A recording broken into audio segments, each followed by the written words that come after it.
मध्यरात्री आयुर्वेदिक औषध विक्रेत्यांवर दरोडा टाकण्यात आल्याची एक धक्कादायक घटना बाबुळगाव शहरात घडली.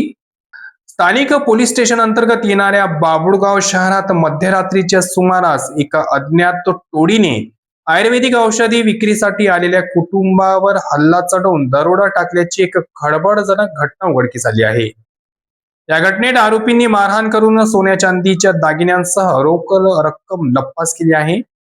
मिळालेल्या माहितीनुसार फिर्यादी कुमारी कुसुम जब्बर सिंग चितोडिया वय 17 वर्ष राहणार आर्वी जिल्हा वर्धा ही आपल्या आई वडील आणि नातेवाईकांसह आयुर्वेदिक औषधी विक्रीच्या निमित्ताने बाबुळगाव शहर येथे आली होती.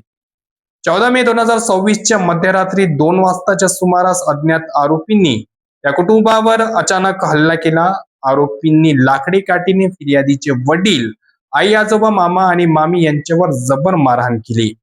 या हल्ल्यात घरातील सदस्यांना जखमी करून आरोपींनी 6,000 रुपये किमतीची सोन्याची नथनी, 500 रुपयाचे चांदीचे पैजण आणि 20,000 रुपये नगदी असा एकूण 26,500 रुपयाचा मुद्देमाल जबरीने हिसकावून नेला.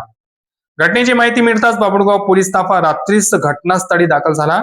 सकाळी तात्काळ फॉरेन्सिक टीमलाही पाचारण करण्यात आले असून घटनास्थळावरून महत्वाचे पुरावे गोळा करण्यात आलेले आहेत.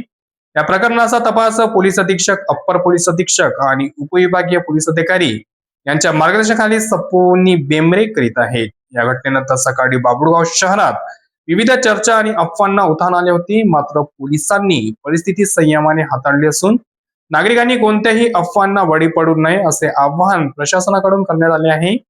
पोलिसांच्या तत्पर कारवाईचे बाबुळगाव शहरात कौतुक होत असले तरी अद्याप दरोडेखोरांना अटक झालेली नाही. पोलीस आरोपींच्या मागावर असून लवकरच त्यांना बेड्या ठोकल्या जातील असा विश्वास व्यक्त करण्यात येत आहे.